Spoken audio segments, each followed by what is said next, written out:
गायत्री निवास। बच्चों को स्कूल बस में बिठाकर वापस आ शालू खिन मन से टेरेस पर जाकर बैठ गई।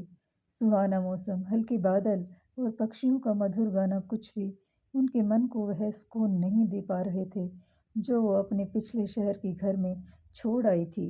शालू की इधर उधर दौड़ती सरसरी नजरें थोड़ी दूर एक पेड़ की ओट में खड़ी बुढ़िया पर ठहर गई। ओहो! फिर वही बुढ़िया क्यों इस तरह से उसके घर की ओर ताकती है? शालू की उदासी बेचैनी में तब्दील हो गई। मन में शंकाएं पनपने लगी। इससे पहले कि शालू उस बुढ़िया को 3-4 बार नोटिस कर चुकी थी। 2 महीने हो गए थे शालू को पूना से गुड़गांव शिफ्ट हुए, मगर अभी तक एडजस्ट नहीं हो पाई थी। पति सुधीर का बड़े ही शॉर्ट नोटिस पर तबादला हुआ था। वो तो आते ही अपने काम और ऑफिशियल टूर में व्यस्त हो गए। छोटी शैली का तो पहली क्लास में आराम से एडमिशन हो गया, मगर सोनू को बड़ी मुश्किल से 5वीं क्लास के मिड सेशन में एडमिशन मिला। वो दोनों भी धीरे धीरे रूटीन में आ रहे थे, लेकिन शालू उसकी स्थिति तो जड़ से उखाड़ कर दूसरी ज़मीन पर रोपे गए पेड़ जैसी हो गई थी, जो अभी भी नई ज़मीन नहीं पकड़ पा रहा था। सब कुछ कितना सुव्यवस्थित चल रहा था। पूना में उसकी अच्छी जॉब थी, घर संभालने के लिए अच्छी मेड थी, जिसके भरोसे वह घर और रसोई छोड़कर सुकून से ऑफिस चली जाती थी।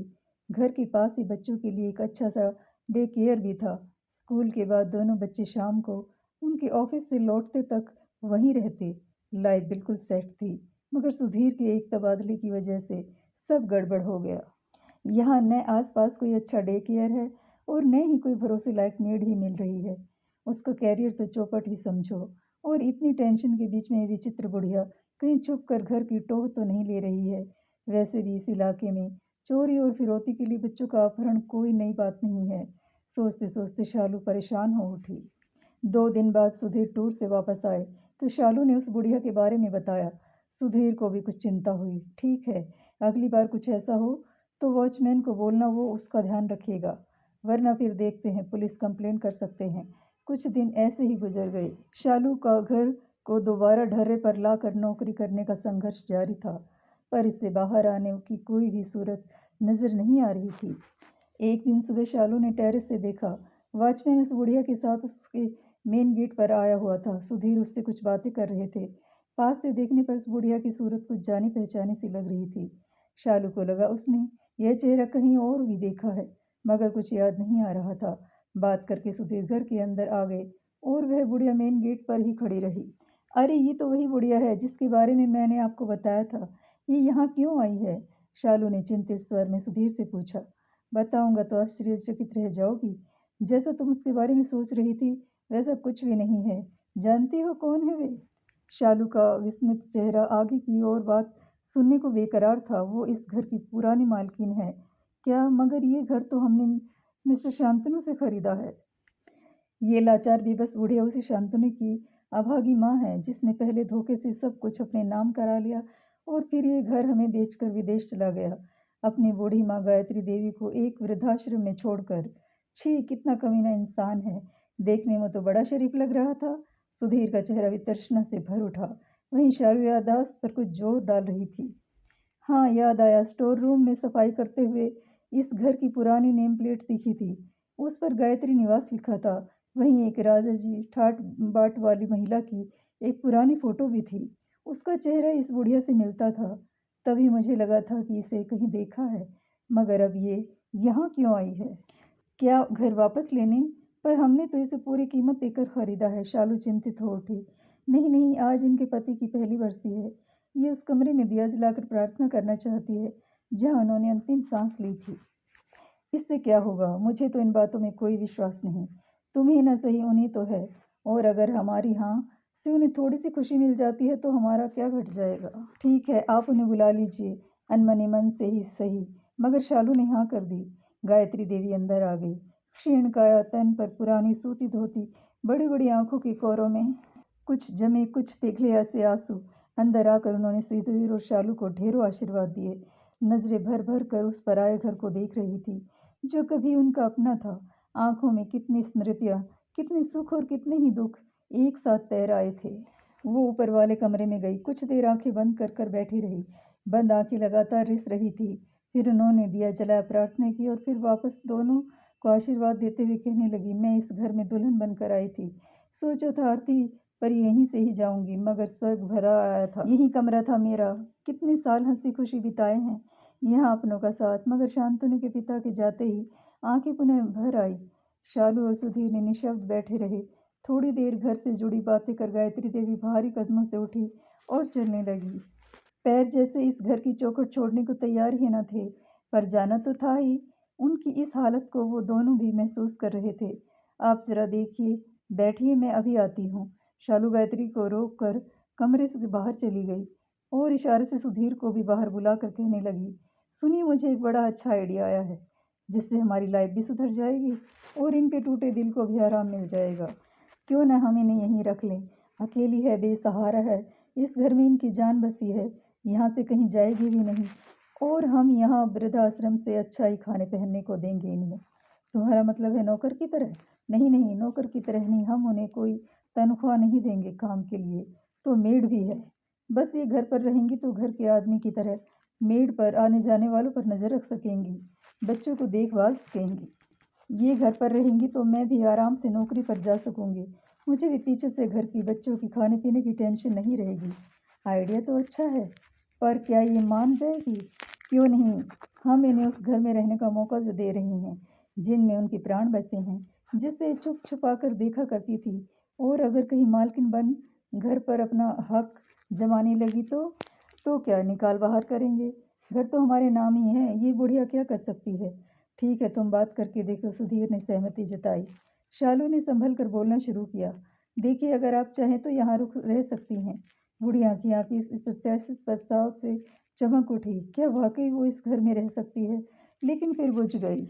आज के ज़माने में जहाँ सगे बेटे ने ही उन्हें घर से यह कहते हुए बेदखल कर दिया कि अकेले बड़े घर में रहने की अच्छा उनके लिए वृद्धाश्रम में रहना होगा, वहाँ ये पराए लोग उसे बिना किसी स्वार्थ के क्यों रखेंगे? नहीं नहीं, आपको नाहक की परेशानी होगी। परेशानी कैसी? इतना बड़ा घर है और आपके रहने से हमें भी आराम हो जाएगा। हालांकि दुनियादारी के कटु अनुभव से गुजर चुकी गायत्री देवी शाली की आंखों में छिपी मंशा समझ गई, मगर उस घर में रहने के मोह में वो मना न कर सकी। गायत्री देवी उनके साथ रहने आ गई और आते ही उनके सधे हुए अनुभवी हाथों ने घर की जिम्मेवारी बखूबी संभाल ली। अब सभी उन्हें अम्मा कहकर बुलाते। हर काम उनकी निगरानी में सुचारू रूप से चलने लगा। घर की जिम्मेवारी से बेफिक्र होकर शालू ने भी नौकरी ज्वाइन कर ली। साल भर कैसे बीत गया पता ही नहीं चला। अम्मा सुबह दोनों बच्चों को उठाती, तैयार करती, मां मुहार कर खिलाती और स्कूल बस तक छोड़ती। फिर किसी तरह कुशल प्रबंधक की तरह अपनी देख रेख में बाएं से सारा काम कराती। रसोई का वो स्वयं खास ध्यान रखने लगी। खासकर बच्चों के स्कूल से आने के वक्त वो नित नए स्वादिष्ट और पौष्टिक व्यंजन तैयार कर देती। शालू भी हैरान थी कि जो बच्चे चिप्स और पिज़्ज़ा के अलावा कुछ भी मन से नहीं खाते थे, वे उनके बनाए हुए व्यंजन खुशी खुशी खाने लगे थे। बच्चे अम्मा से बेहद घुल मिल गए थे। उनकी कहानियों के लालच में कभी देर तक टीवी से चिपके रहने वाले बच्चे उनकी हर बात मानने लगे। समय से खाना पीना और होमवर्क निपटाकर बिस्तर में पहुंच जाते। अम्मा अपनी कहानियों से बच्चों में एक और जहां अच्छे संस्कार डाल रही थी, वहीं वह हर वक्त टीवी देखने की बुरी आदत से भी दूर ले जा रही थी। शालू और सुधीर बच्चों में आए सुखद परिवर्तन को देखकर अभिभूत हो गए, क्योंकि उन दोनों के पास तो कभी बच्चों के पास बैठने बातें करने का भी समय नहीं होता था। पहली बार शालू ने महसूस किया कि घर में किसी बड़े बुजुर्ग की उपस्थिति, नाना नानी दादी का प्यार बच्चों पर कितना सकारात्मक प्रभाव डालता है। उसके बच्चे तो शुरू से ही इस सुख की से वंचित रहे, क्योंकि उनके जन्म से पहले ही उनकी नानी और दादी दोनों गुजर चुकी थी। आज शालू का जन्मदिन था। सुधीर और शालू ने ऑफिस से थोड़ा सा जल्दी निकलकर बाहर डिनर करने का प्लान बनाया था। सोचा था बच्चों को अम्मा संभाल लेगी, मगर घर में घुसते ही दोनों हैरान रह गए। बच्चों ने घर को गुब्बारों और झालू से सजाया हुआ था। वहीं अम्मा ने शालू की मनपसंद डिशेज और केक बनाए हुए थे। इस सरप्राइज बर्थडे पार्टी, बच्चों के उत्साह और अम्मा की मेहनत से शालू अभिभूत हो उठी और उनकी आंखें भर आई। इस तरह की वीआईपी ट्रीटमेंट की उसे आदत नहीं थी और इससे पहले बच्चों ने कभी उनके लिए ऐसा कुछ खास किया भी नहीं था। बच्चे दौड़कर शालू के पास आ गए और जन्मदिन की बधाइयाँ देते हुए पूछा, आपको हमारा सरप्राइज कैसा लगा? बहुत अच्छा, इतना अच्छा कि मैं क्या बताऊं, कहते हुए उसने अपने बच्चों को बाहों में भरकर चूम लिया। हमें पता था आपको अच्छा लगेगा। अम्मा ने बताया कि बच्चों द्वारा किया गया छोटा-सा प्रयास भी मम्मी-पापा को बहुत बड़ी खुशी देता है। इसलिए हमने आपको खुशी देने के लिए ये किया। शालू ने आँखों में अम्मा के लिए कृतज्ञता छा गई। बच्चों से ऐसा सुख तो उसने पहली बार ही मिला था, वो भी उन्हीं के संस्कारों के कारण। केक काटने के बाद गायत्री देवी ने अपने पल्लू में बंधी लाल रुमाल में लिपटी एक चीज़ निकाली और शालू की ओर बढ़ा दी। तुम्हारे जन्मदिन का उपहार। शालू ने खोल कर देखा तो रुमाल में सोने की चेन थी। वो चौंक पड़ी। ये तो सोने की मालूम होती है। हाँ बेटी, सोने की ही है। बहुत मन था कि तुम्हारे जन्मदिन पर तुम्हें कोई तोहफ़ा दूँ। कुछ और तो नहीं है मेरे पास, बस यही एक चेन है, जिसे सँभाल कर रखा था। मैं अब इसका क्या करूँगी? तुम पहनना, तुम पर अच्छी लगेगी।